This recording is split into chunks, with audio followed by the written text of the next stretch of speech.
bienvenidos a la Escuela de Capacitación Bíblica de la Iglesia Cristiana Renacer. Estamos estudiando el Sermón del Monte.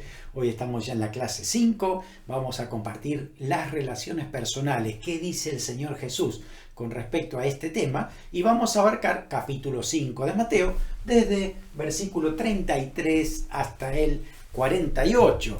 Ciudadanos del reino de los cielos. Aquí vamos a estudiar el tema del Sermón del Monte, porque es muy importante, es el inicio de lo que debemos entender de lo que significa ser un cristiano, qué significa ser un discípulo, un seguidor del Señor Jesucristo, y qué es el reino de los cielos, porque Jesús comenzó predicando eso: arrepentíos porque el reino de los cielos se ha acercado.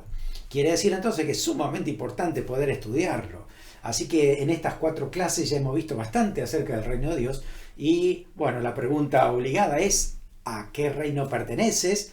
Si perteneces al reino de los cielos o al sistema de este mundo. Este mundo no es un reino, porque de hecho el diablo no es rey, ¿no? Este mundo es un sistema gobernado por el príncipe de este mundo o del Dios de este siglo. Pero fíjese que a Satanás no se le dice rey. Obviamente hay un solo rey, que es el Señor, a quien nosotros adoramos, servimos, exaltamos, y ahora estamos estudiando la palabra del Señor. Así que cuando estudiamos el Sermón del Monte, encontramos los principios por el cual evidenciamos nosotros, los cristianos, que tenemos una identidad diferente a este sistema del mundo. Así que aquí tenemos un gráfico que a lo mejor nos puede ayudar. No son 2 mundos diferentes, sino que es un solo mundo o una tierra, ¿no es cierto?, donde tenemos 2 estilos de vida diferentes, 2 principios muy diferentes. El cristiano, discípulo del Señor, que está regido por el reino de Dios, expresando acciones justas, y este sistema del mundo que solo tiene personas injustas que son enemigas del reino de Dios. Así que es importante entender esto. Cuando el Señor habla de relaciones personales, no está hablando de creyentes con creyentes, está hablando de nuestra relación de discípulo con aquellos que no lo son, los creyentes frente a los incrédulos, los que son justos desde el punto de vista de Dios ante los injustos también desde el punto de vista de Dios. Puede ser que hoy la gente que vive en este mundo regido por este sistema, una ambición de éxito, riqueza y poder que pone otros ídolos y que no se enfoca en Dios, digan que no son injustos, que ellos actúan con justicia, pero ese parámetro está dado por el mismo sistema del mundo. Tenemos que preguntarle a Dios quiénes son los justos. Así que depende de Él, depende de Dios, que Él mismo declara quiénes son los justos, los que han recibido a Cristo en su corazón, los que tienen al Señor como su Salvador, como su Señor, como su Rey, y lo esperan porque va a venir a gobernar, así que va a venir a reinar. Así que este reino de Dios está ahora entre nosotros, y nosotros vivimos también en este mundo. No estamos corrompidos por este sistema, pero estamos en este mundo. Y si usted recuerda la oración del Señor Jesús en San Juan capítulo 18, decía: no te ruego que lo quites del mundo, sino que los guardes del mal. Esa es la cuestión. Estamos en un mundo rodeado de mal, pero nosotros debemos saber que Dios es el que nos protege, Dios es el que nos ayuda, nos capacita con poder del Espíritu Santo para ser victoriosos en medio de un mundo lleno de inmoralidad. La cuestión es esta, de que tenemos que convivir, ¿no?, con 2 ciudadanías, la celestial pero también la terrenal. Para no confundir, el Señor Jesús fue muy claro en Mateo capítulo 6, versículo 33, cuando nos dijo: mas buscad primeramente el reino de Dios y su justicia, y todo lo demás que necesiten va a ser añadido. Así que el principio es este: no es buscar las cosas del mundo y una vez que tengo todo, después me preocupo del reino de los cielos. Va a ser muy tarde así. Lo que tengo que hacer es el principio de Jesús, diciendo: busquen primero el reino de Dios y todo lo demás Dios lo va a añadir. Así que es prioridad. Y además, el hecho de pertenecer al reino de los cielos también nos enseña el Señor cómo nosotros debemos actuar en este sistema. ¿Cómo es el reino de Dios? Básicamente nosotros hemos dado por lo menos 7 características principales acerca del reino de Dios. En primer lugar, es eterno. Eso significa que el reino de Dios no es la iglesia, por ejemplo. La iglesia es parte de su reino, pero el reino de Dios está o existe mucho antes que la iglesia. Es eterno, porque Dios es eterno y tiene que ver con su gobierno. Así que cuando Dios ha creado todas las cosas, toda criatura debe someterse a Dios en obediencia porque Él es el rey. El gran problema sucedió es que el ser humano se apartó y se salió del reino, se salió de la vida eterna para vivir en el pecado. Estaba perdido. Jesucristo ha trazado el camino para poder relacionarse otra vez con el Señor, reconciliarse. Pero la verdad del asunto es que el reino de Dios es desde la eternidad hacia la eternidad. Así que Dios va a reinar siempre. De hecho, está reinando. Aunque en este mundo el diablo se le ha permitido ciertas concesiones para que actúe en este momento y tiene sus hijos y tiene sus aliados. Sin embargo, Dios tiene la última palabra en todas las cosas. Así que el diablo no puede hacer nada sin permiso de Dios. Al fin es así, según la palabra de Dios. Así que es importante reconocer esto. En primer lugar, es eterno. En segundo lugar, el reino de Dios es personal. Eso significa que es una decisión voluntaria. Nadie está obligado a entrar en el reino. No, cada uno decide. Por eso se nos ha presentado el Evangelio del reino, para que uno decida pertenecer a ese reino. Así que espero que te hayan predicado el Evangelio completo, porque rendir tu vida a Jesús significa entrar en su reino donde Él manda y nosotros obedecemos. Donde el Señor nos dice algo y nosotros lo debemos cumplir. Ese es el principio. Pero uno está aquí voluntariamente. Hemos tomado la decisión. Por eso también el reino de Dios es personal. Cada persona decide. En tercer lugar, es dinámico. Eso significa que no está sujeto a un país determinado, a una cultura determinada, como la hebrea, por ejemplo, o la griega. No, absolutamente no. No está sujeto a un idioma, ni a una temporada, o a un tiempo, o una era de la historia. No.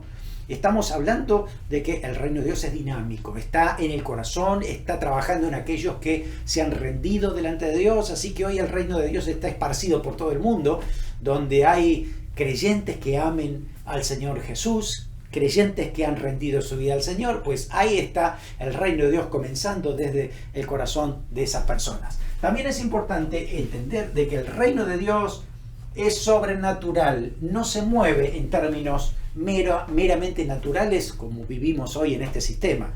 Obviamente que estamos rodeados de naturaleza, nos alimentamos, hacemos ejercicio, hablamos con los demás, trabajamos y hacemos tantas otras cosas en el mundo natural. Pero cuando nos enfrentamos con el reino de Dios, va más allá de lo natural, es sobrenatural. Por eso hay que tener fe, hay que creer. En el mundo natural no necesita fe, pero en el mundo sobrenatural sí, porque es muy diferente. Y como no lo entendemos, lo debemos aceptar por la fe. Si yo te digo que Dios es trino, Padre, Hijo y Espíritu Santo, 3 personas diferentes en un solo Dios, es muy difícil de aceptar humanamente hablando desde el punto de vista natural. Pero esto es sobrenatural. Así funciona el reino de Dios trino. Entonces hay muchas cosas que puede que no lo entendamos en su totalidad, haremos todo lo posible para comprenderlo. Cuando estemos en la presencia de Dios todo estará claro, pero mientras tanto aquí hacemos nuestro esfuerzo para poder entenderlo hasta donde se pueda, y allí nos damos cuenta de que a veces hay límites, y los límites siempre nos llevan a adorar a Dios, para decir: Señor, no sé cómo haces, pero tú eres maravilloso. Yo estoy limitado, pero tú eres ilimitado, eres infinito, así que en ese amor infinito que tienes yo lo voy a disfrutar, aunque no lo entienda. Esa es la realidad de nuestra vida en lo que es la esfera sobrenatural de parte del reino de Dios. Así que vamos a necesitar fe para todo lo que Jesús quiere hacer en nuestra vida, cómo Dios nos va a transformar por el poder del Espíritu Santo, y los resultados se los vamos a dejar al Señor, pero hay que tener fe, porque Dios se mueve en el plano sobrenatural a través de su reino. También el reino es presente.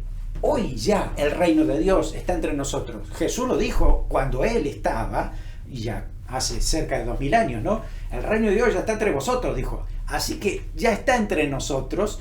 Por eso volvemos otra vez. Nosotros oramos diciendo, venga tu reino, hágase tu voluntad. Ese venga tu reino comienza primero en nosotros. Venga tu reino a gobernarnos hoy, aquí y ahora, pero también venga tu reino después en lo que decimos que será escatológico. Es decir, hay tiempos donde Dios ha definido cómo Él va a actuar. Ya nos dijo que lo esperemos porque Jesús va a volver por segunda vez, va a producirse, va a haber 7 años de tribulación y luego viene el Señor Jesucristo, su iglesia y sus santos ángeles a la segunda venida, Armagedón. Ahí empieza lo que es el reino milenial de Cristo. Así que ese reino de Dios ya comienza con 1000 años en esta tierra vieja.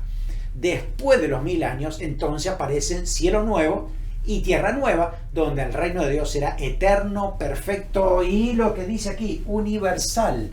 También debemos saber eso, que en el futuro, en la eternidad, el reino será universal. Eso significa que no habrá ningún vestigio, ningún rincón del universo que no se someta al reinado de Cristo. Y Cristo delegando ese reinado a su iglesia. Quiere decir entonces que esto también es importante notarlo, registrarlo, tenerlo presente, tener siempre una visión de eternidad, porque dice la palabra de Dios que somos coherederos con Cristo y que vamos a reinar con Él por siempre. Así que bien, muy importante tenerlo en cuenta. ¿Cómo ahora vamos a presentar ese reino de Dios aquí y ahora en nuestras relaciones personales? Pero vuelvo a decir, Jesús no se enfoca en las relaciones de entre hermanos. Ya había dicho anteriormente, en las clases pasadas lo habíamos dicho, que uno a su hermano no le puede decir ni fatuo ni necio, porque podemos estar expuestos hasta el infierno eterno por esa situación. Así que con la cuestión de los hermanos está arreglado. Ahora tiene que ver el creyente frente a una persona que no es creyente. ¿Cómo debe relacionarse un cristiano frente a personas que no tienen la misma fe, que no comparten la misma visión, no tienen a Cristo? Es más, actúan en contra de lo que ha dicho el Señor. En primer lugar, de lo que vamos a ver hoy, es que debemos hablar siempre la verdad. Tenemos que decir siempre la verdad. No hay ninguna forma estratégica de solucionar algo que esté fuera de la verdad. Nos va a ir mal. Por eso, el que es cristiano, discípulo del Señor, las acciones justas que va a manifestar es, en primer lugar, decir la verdad. Por eso el Señor, en Mateo capítulo 5, versículo 33 al 37, habla acerca de los juramentos, con esta intención. Dice así, Mateo capítulo 5, versículos 33 al 37. Habéis oído que fue dicho a los antiguos, no perjurarás, sino cumplirás al Señor tus juramentos. Pero yo os digo, no juréis en ninguna manera, ni por el cielo, porque es el trono de Dios, ni por la tierra, porque es el estrado de sus pies, ni por Jerusalén, porque es la ciudad del gran rey, ni por tu cabeza jurarás, porque no puedes hacer blanco o negro un solo cabello. Pero sea vuestro hablar sí, sí, no, no, porque lo que es más de esto, de mal procede. Ahí está lo que nos está diciendo el Señor.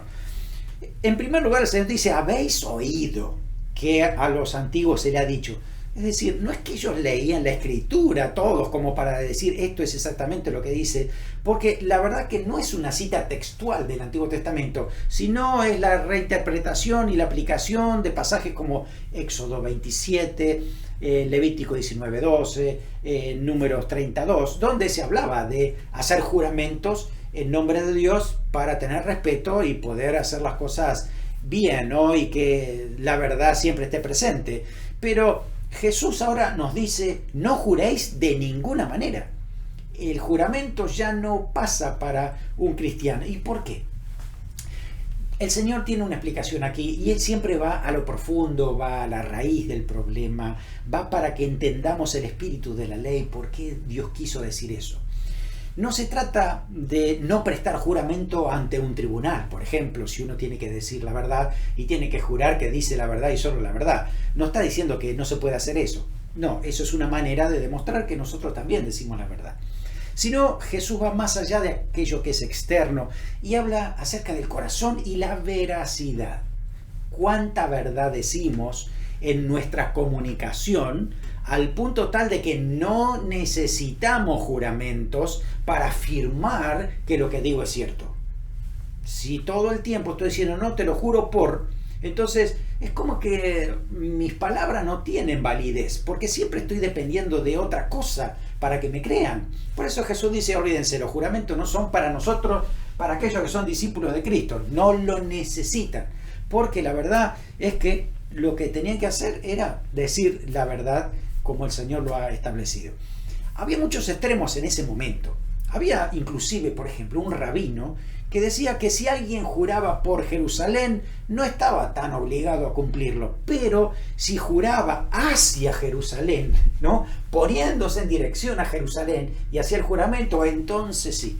Y uno dice, eso no es bíblico, eso no está en ningún lado del Antiguo Testamento, así que es una cuestión que le añadieron durante el proceso. Por eso Jesús dice, habéis oído, no, pero no lo tenían ni ellos claro. Por eso el Señor va al principio y nos habla de la cuestión de lo más importante en nuestras comunicaciones, que es la veracidad, decir siempre la verdad. Por eso el Señor dijo, no se compliquen, si algo es cierto, ustedes digan que sí. Y si algo no es cierto, pues hay que decir que no directamente. Por eso Jesús dijo, a lo que sí es sí, y lo que no es no. Si vamos a estar confundidos con esto, de mal procede. Eso significa que estoy tratando de arreglar alguna situación por mi cuenta, que no ando en la verdad como Dios dice que yo debo andar, que dependo de algunas otras estrategias que al fin las usa el diablo. Por eso es importante entender esto. Jesús nos habla de que nuestra comunicación sea directa y andemos siempre en la verdad. El hermano de Jesús, Santiago, el que escribe una epístola, en el capítulo 5, versículo 12, él lo aplica también a la realidad de la iglesia ya, ¿no? Y él dice esto, pero sobre todo, hermano mío, no juréis ni por el cielo, ni por la tierra, ni por ningún otro juramento, sino que vuestro sí sea sí y vuestro no sea no, para que no caigáis en condenación. Palabras más, palabras menos, está diciendo lo que decía Jesús. Así que lo aprendió, lo aplicó y ahora lo enseña para que otro también haga lo mismo. Es así, que vuestro sí sea sí y vuestro no sea no, para que no caigamos en condenación. Porque vamos a ser juzgados por las palabras que decimos. Ojalá que siempre digamos la verdad, porque ese es el deseo del Espíritu Santo en nuestro corazón. El apóstol Pablo siempre vivió en la verdad también, y lo dice a los Corintios, 2 de Corintios 1, 15 al 20, dice, porque el Hijo de Dios Jesucristo, que entre vosotros ha sido predicado por nosotros, por mí, Silvano y Timoteo, no ha sido sí y no. Dice, más ha sido sí en él, porque todas las promesas de Dios son en el sí y en el amén, por medio de nosotros para la gloria de Dios. Pablo también dice, no es que nosotros le decimos que sí, después es no. O le decimos que no y después es sí. No, porque Jesús tampoco actúa así. Si algo es sí, pues es sí y en el amén. Así que las promesas del Señor también se cumplen de esa manera, porque el Señor no te deja una promesa con dudas, será, no será. Si Jesús lo dijo, se va a cumplir. Esa es la realidad. Así que así debemos vivir nosotros, diciendo siempre la verdad. Ahora, si encuentras a personas que no viven de acuerdo al reino de Dios, van a mentir, van a decir medias verdades. Y sí, a lo mejor te dicen, no, Dios sabe que tuve que mentir, porque no, el reino de Dios no te permite eso. No te permite decir, bueno, tuve que mentir y Dios lo sabe y me va a perdonar. No, no podemos proceder de esa manera, porque ya nos dijo el Señor, siempre digan que sí cuando es sí y no cuando es no. Es algo evidente. Y aquí hay mucho de fondo también, porque creo que mucho de nuestro trasfondo hispano es que a veces nos han dicho que debemos decir que sí a todo, y de pronto hay cosas que hay que decir que no. Y a veces a uno le cuesta mucho decir que no. Y es importante que también digamos que no cuando es no. Porque Jesús dice eso, que nuestro sí sea sí, nuestro no sea no, porque si no algo va a proceder mal, algo no va a funcionar. Así que si tú estás inquieto porque dijiste que sí por algo, ve, arréglalo y dile, mira, la verdad es que no. Y eso te vas a sacar un problema de encima, porque Jesús lo dice de esa manera. Bueno, ¿cómo actuamos en relación no solamente a las palabras, sino a la conducta frente a personas que no son cristianas y que a veces nos llevan mucho la contra.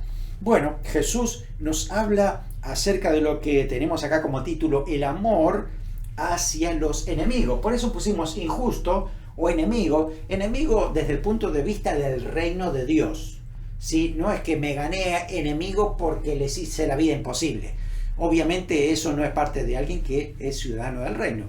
Así que leamos, aquí lo tenemos, del versículo 38 al 48. Jesús dice esto, oíste que fue dicho también, ¿no?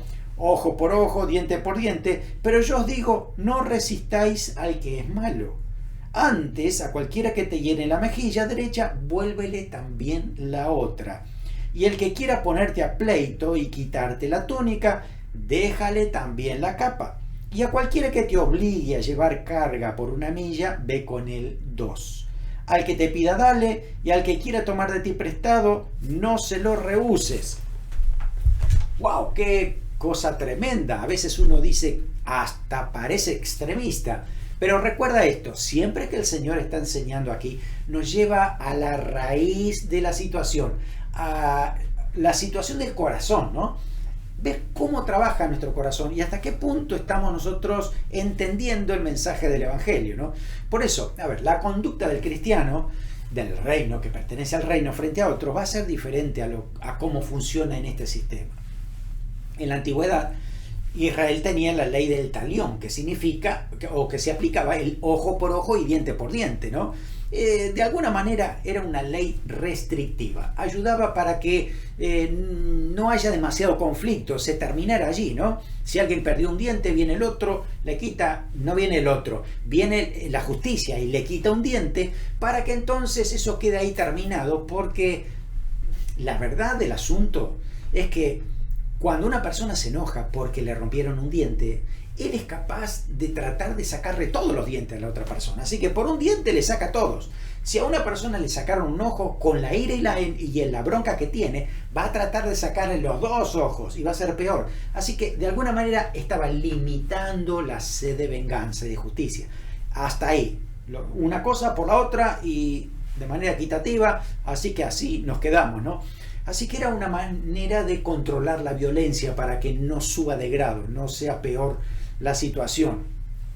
Pero otra cosa que debían entender también es que esta ley del talión no era para todo el mundo que la debe aplicar de manera personal, sino a la justicia. Los que estaban haciendo justicia en Israel eran los que debían aplicar la ley del talión. No significaba que si mi vecino venía y me tiraba su basura en mi casa, entonces yo tenía todo el derecho a agarrar mi basura y tirársela a él, porque así dice la ley del talión. No, había que ir a la justicia, y la justicia, los tribunales, aplicaban la ley del talión del ojo por ojo y diente por diente. Así que nunca fue de venganza personal, no era que uno podía actuar de esa manera. Por eso Jesús habla específicamente de este tema, porque era importante aclararlo. Jesús le apunta al corazón que tiene una mala intención, que está pensando todavía, por ejemplo, ¿hasta qué punto puedo llevar mi venganza personal sin quebrantar la ley?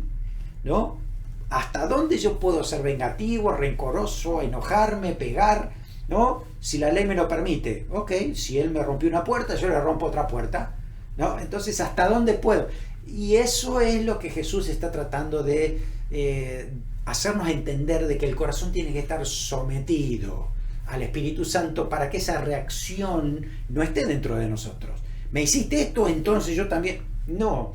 Por eso el Señor dice, no resistáis al que es malo. Esto es, no resistir al que es malo. Porque el malo quiere vengarse. Un creyente no se venga. El creyente no tiene esa actitud. El que pertenece al reino de Dios es manso. Así que no actúa de esa manera. No resistáis al que es malo. No se refiere a resistir al malo que ataca a un tercero, porque, por ejemplo, la policía tiene que resistir al malo. Los soldados también, las personas que están encargadas de esto. Se refiere al malo que está actuando en contra mía porque yo soy cristiano, él sabe que yo lo soy, él no lo es, y aparece allí una situación difícil de sobrellevar para ver cuál es la reacción del creyente. Por eso el creyente no debe resistir. Ahora, cuando nosotros somos agraviados, humanamente hablando, la primera reacción que tenemos es desquitarnos, tratar de vengarnos, aunque a veces, miren, espiritualmente, entre comillas, le decimos al Señor, Señor, te entrego a este sinvergüenza, pero actúa tú con tu justicia, Padre, mándale un rayo, pártele la cara y rómpale el carro también, ¿no? Y estoy orando de esa manera, diciendo, yo no quiero venganza, le dejo la justicia a Dios, pero es lo mismo, está saliendo de un corazón que tiene venganza. Ahí es donde Dios quiere tratar nuestro corazón. Jesús dice que debemos hacer el bien a aquellos que nos causan daño por causa del Evangelio, dice así, ¿no? Porque la cuestión es no guardar resentimiento, sino amar y perdonar. Fíjense que la Biblia en el Antiguo Testamento, por ejemplo, en Proverbios 19:11 dice, la cordura del hombre detiene su furor y su honra es pasar por alto la ofensa. Pasar por alto la ofensa. Cuando a ti te ofenden, ¿tú la dejas pasar? En el Antiguo Testamento decía esto, y la verdad es que era muy difícil de cumplirlo. ¿Cómo hacer para dejar pasar por alto la ofensa? Tenemos que recordar algo muy importante. Volvamos que el reino de Dios es sobrenatural. Para poder perdonar, el perdón tiene que ser sobrenatural, no es humano. No es algo que nosotros podamos hacer porque nos sale solo. No. Necesitamos que Dios trate con nosotros, trate con nuestro corazón, para que el perdón después sea espontáneo y de corazón como Dios nos perdonó a nosotros, ¿no es cierto? Por eso tiene que ver con esto, con que el Espíritu Santo pone el amor en nosotros para que pudiéramos amar. Así que nos capacita con poder para que podamos cumplir el mandamiento del Señor Jesús. Si tú quieres cumplir el mandamiento de Cristo, del reino de Dios, estando dentro del sistema del mundo, no vas a poder nunca. Porque el sistema te va a decir que eso no funciona. Te va a decir que el reino de Dios están todos locos ahí. Eso es lo que dice el sistema. Cuando tú estás acá, el Espíritu Santo de Dios trabaja en tu corazón y lo hace posible. De esa manera sí, nos transforma el carácter. Y si vas a Gálatas 5, 22 y 23, te vas a recordar el fruto del Espíritu, donde dice que nos pone mansedumbre, templanza, benignidad, bondad. Con esas características, entonces es posible cumplir los mandamientos del Señor, porque los pone el Espíritu Santo dentro de nosotros. Así que en vez de venganza, lo que podemos hacer es orar, entendiendo de que esta persona, estos que están aquí, se van al infierno eterno. ¿Sí? No tienen otra, no es que les va a ir bien en la vida después de todo esto. La situación es esto, de que estas personas están perdidas, necesitan la gracia de Dios. Nosotros pertenecemos al reino de Dios, y recuerde que la clase pasada el Señor nos había dicho que somos la sal y la luz. Esta gente que está aquí necesita que vean en nosotros que somos sal y luz, y que ellos necesitan también salvación. Así que no es confrontarlo, ¿no? Y estar peleando todo el tiempo, sino mostrarle la realidad para que ellos también puedan ser tocados, aceptar a Cristo y recibirlo como su Salvador. Fíjense que lo que dijo el Señor, los discípulos lo recibieron y lo practicaron por el poder del Espíritu Santo. Hasta el apóstol Pablo también pudo no solamente decirlo, aplicarlo, sino enseñarlo. En Romanos capítulo 12, versículo 17 al 21, dice estas palabras que dijo el Señor en sus mismas palabras. Dijo esto: no paguéis a nadie mal por mal, procurad lo bueno delante de todos los hombres, si es posible y en cuanto dependa de vosotros mismos, dice, estad en paz con todos los hombres. No os venguéis vosotros mismos, amados míos, sino dejad lugar a la ira de Dios, porque Cristo está, mía la venganza, yo pagaré, dice el Señor. Así que, si tu enemigo tuviera hambre, dale de beber, si tuviera sed, dale de beber, pues haciendo esto, ascuas de fuego amontonarás sobre su cabeza. Significa que lo vas a hacer poner rojo de vergüenza para que se arrepienta. Así que dice, no seas vencido de lo malo, sino vence con el bien el mal. Ese es el principio para los cristianos, porque el Espíritu Santo de Dios vino ahora a reinar en nuestro corazón, y entonces nosotros podemos llevar adelante lo que dijo Jesús. También el Señor dijo que hay que poner la otra mejilla. Y eso es difícil de hacer, pero no siempre físico, ¿no? Claro, una bofetada en esa época y hoy también significa más bien un desprecio, ¿no es cierto? Violencia, significa que tú eres de menos valor que yo. Hay mucha información, hay mucho contenido en lo que es una bofetada en la mejilla. Por eso Jesús dice, mire, ustedes que tienen el corazón sano, no den lugar a esto que puede significar una bofetada. Pon la otra cara si hace falta y deja pasar por alto la ofensa. Es lo que está diciendo de alguna otra manera. Si vas a poner la otra mejilla, pues qué importa, ya está. A mí no me va a afectar, yo pertenezco al reino, yo sé quién soy y Dios se va a encargar de esta persona. Estoy confiado y tranquilo, ¿no? Claro, para esa época era muy difícil de entender lo que estaba diciendo Jesús, porque un Mesías no iba a poner la otra mejilla. Ellos estaban esperando un Mesías libertador de los romanos. Si todos los días estaban pensando cómo poder librarse, qué venganza poder tomar contra los romanos que lo estaban oprimiendo. Así que poner la mejilla, no, esto es raro, esto no pertenece al Mesías que estamos esperando, ¿no? Así que toda esa opresión romana hacía que ellos tuvieran ese corazón con deseo de venganza. Pero Jesús sugirió una nueva respuesta a la injusticia. No es actuar con la misma forma de injusticia, sino actuar con amor, hacerlo de otra manera. Y el principio del Señor es este: en lugar de demandar nuestros derechos, es cederlos. Y eso va hasta en contra de los principios de este país, donde todo el mundo tiene derechos y hay que reclamarlos y mostrarlos, ¿no? Ahora Jesús dice, no, lo que pertenecemos al reino, la verdad es que debemos ceder nuestros derechos para que Dios trabaje a través de nuestra vida y la cosa sea diferente. Hay muchas situaciones de conflicto, de guerras y tantas otras que no se solucionan con los derechos. Se solucionan cuando uno cede a sus derechos para poder dejar actuar a Dios en su justicia, en su rectitud, en su santidad, en lo que Dios quiere hacer. Exactamente, ¿no? Así que esta declaración del Señor para impartir justicia es que debemos dar nuestros derechos al Señor, debemos entregar nuestros derechos directamente, ¿no? El versículo 40 también dice, al que quiera ponerte en pleito y quitarte la túnica, déjale también la capa. Así que bueno, estamos hablando de esto. Además de poner la mejilla, también es evitar los pleitos.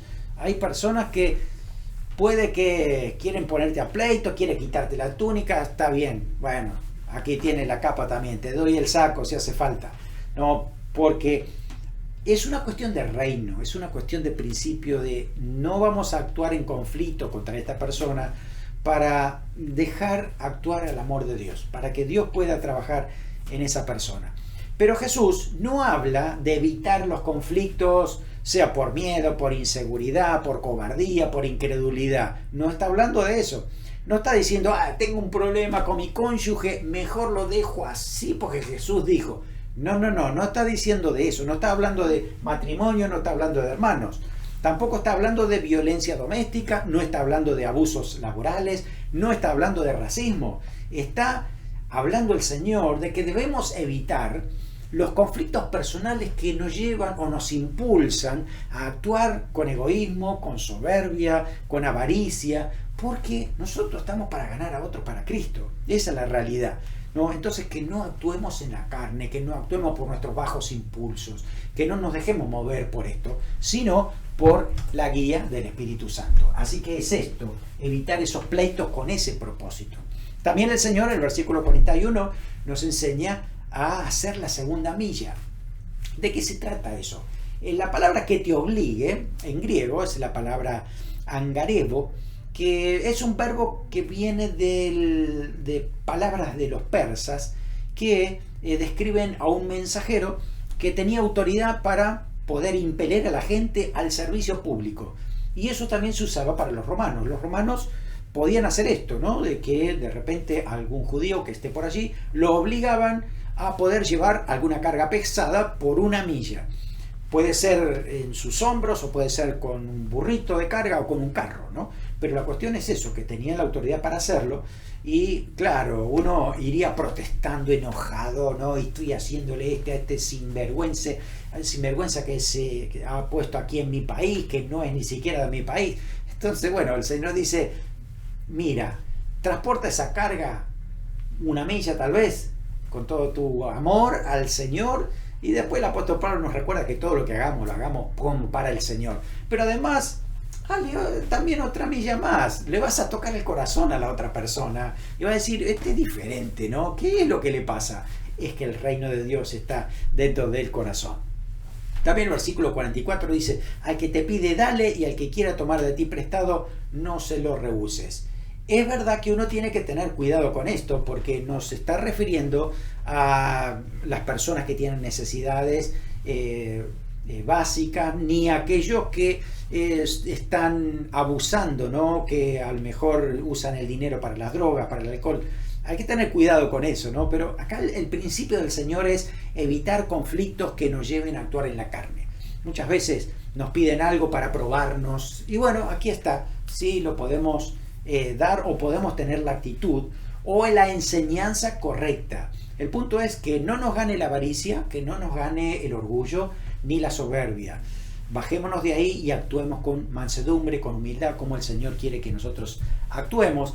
Así que es el Señor que está diciendo que debemos renunciar a nuestros derechos, a quienes nosotros o lo que queremos demandar, ¿no? Así que por causa del reino no tenemos derecho a vengarnos porque hemos entregado ese derecho, ni a las posesiones, ni al tiempo, ni al dinero, porque todo es del Señor, se lo hemos dado a Él. Así que dependemos de lo que el Señor hará a través del poder del Espíritu Santo. Y la última parte de este párrafo también está en el versículo 43 y 44 hacia 48, que dice, oíste que fue dicho, amarás a tu prójimo y aborrecerás a tu enemigo. Pero yo os digo, amad a vuestros enemigos, bendecid a los que os maldicen, haced bien a los que aborrecen y orad por los que os ultrajan y os persiguen, para que seáis hijos de vuestro Padre que está en los cielos, que hace salir su sol sobre malos y buenos, y hace llover sobre justos e injustos. Porque si amáis a los que aman, ¿qué recompensa tendréis? ¿No hacen también el mismo los publicanos, es decir, los que están de aquel lado? Y si saludáis a vuestros hermanos solamente, ¿qué hacéis de más? ¿No hacen también así los gentiles, los que están aquí? Dice, sed pues vosotros perfectos, como vuestro Padre que está en los cielos es perfecto. Así que el Señor aquí les habla a los que tiene a su alrededor y otra vez le dice, oísteis que fue dicho, ¿no? Amarás a tu prójimo y aborrecerás a tu enemigo. Pero la verdad es que el Antiguo Testamento no dice aborrecerás a tu enemigo. No habla de odiar al enemigo. Eso lo interpretaron mal, viendo a ver qué significa la palabra prójimo, ¿no? No, prójimo es el que está más cerca de nosotros. Amarás a tu prójimo. ¿Quién es el prójimo? Bueno, mi esposa, mis hijos, mi pariente y hasta ahí nomás, ¿no? Mi prójimo, los que están acá. Por eso es que los judíos no consideraban a los samaritanos un prójimo, ¿no? Y jamás lo iban a ayudar.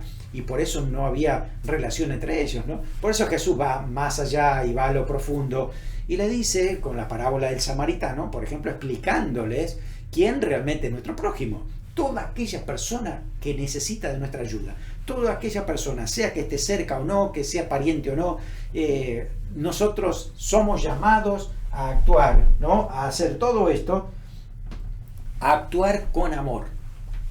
Aquí hemos puesto este camino, el camino del amor, y cuando habla de amar al enemigo, se refiere al amor ágape. Es un amor que va más allá de la afinidad, de lo que podamos compartir, si nos gusta o no nos gusta, si vamos a recibir algo a cambio.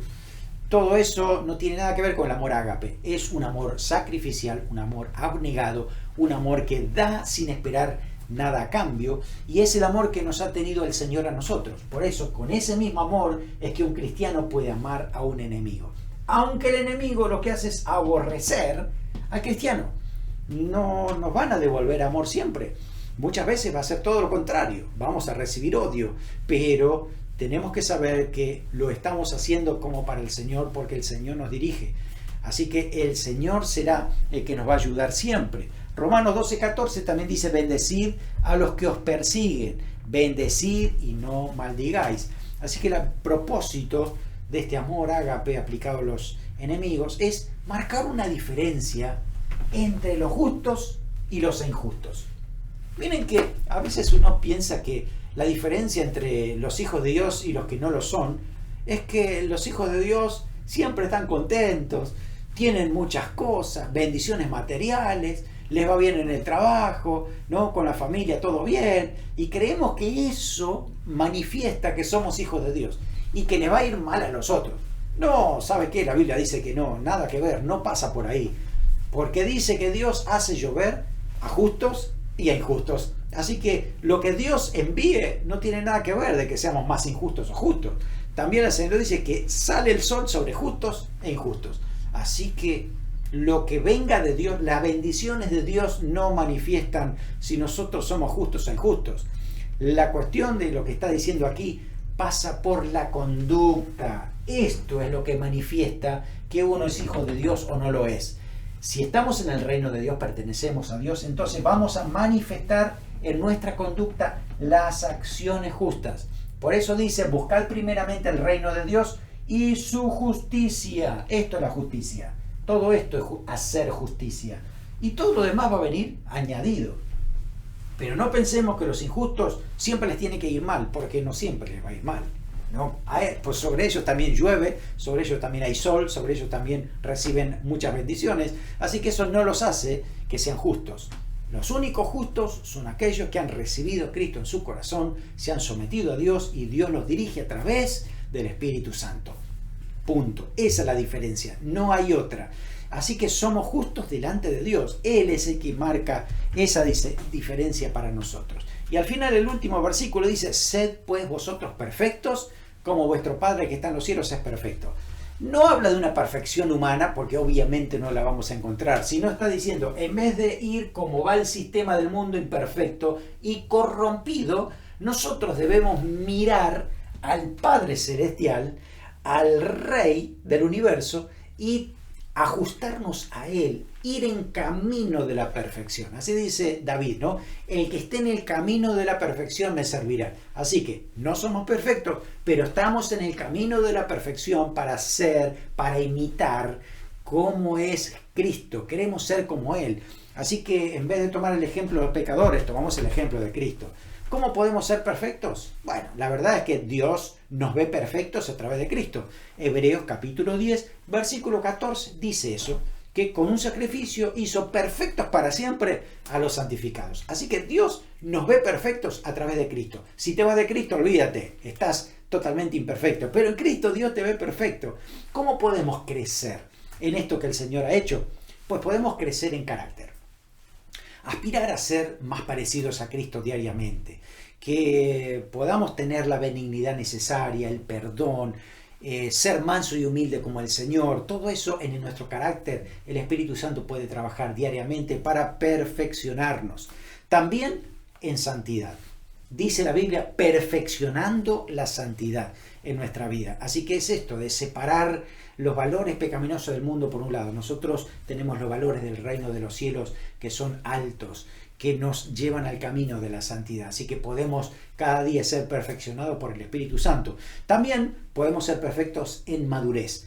Ir paso a paso, escalón por escalón, para ir creciendo, ¿no? Y ser como el Señor. Así que luchamos por esa perfección, pero queremos crecer todos los días. Ojalá nunca te detengas en crecimiento. Hay mucho más de Dios para ti, así que sigue avanzando en madurez. Y también podemos ser perfeccionados en amor. También dice eso la palabra de Dios, ¿no? Así que buscar más, amar a los demás como Dios nos ama a nosotros, crecer en amor, decir la verdad en amor, ayudar a otros en el amor del Señor. Así que bueno, cuando decimos perfecto, tenemos mucho espacio para crecer. Necesitamos seguir avanzando todavía para que Cristo pueda seguir trabajando. Nuestra meta es la excelencia, dar lo mejor de nosotros para el Señor, no para la gente, para el Señor. Él sí se goza cuando nosotros le damos lo máximo de nosotros para Él. Eso es darle excelencia al Señor. Primera de Juan 3:2 también dice, amados, ahora somos hijos de Dios y aún no se ha manifestado lo que hemos de ser. Pero sabemos que cuando Él se manifieste, seremos semejantes a Él porque le veremos tal como Él es. Ahí será la perfección total. Hasta llegar a ese momento, somos perfeccionados. El Espíritu Santo trabaja en nuestra vida, recordándonos quién es Él, cuál es la forma que Dios tiene para seguir puliendo toda nuestra vida y que cada día nos parezcamos más al Señor Jesucristo. Así que recuerda que nosotros no pertenecemos a este sistema, sino pertenecemos al reino de Dios. Somos extranjeros y peregrinos aquí, tenemos una doble ciudadanía, pero le damos la prioridad siempre a la celestial. Un ciudadano del reino de los cielos tiene un carácter diferente porque tiene identidad diferente, así que lo va a manifestar permanentemente. Hay evidencia de alguien que pertenece al reino de los cielos porque lo va a manifestar en la conducta, en las palabras, en su influencia hacia los demás. Y nunca dejar de ser transformados. El Espíritu Santo trabaja en nosotros para que sea posible esto.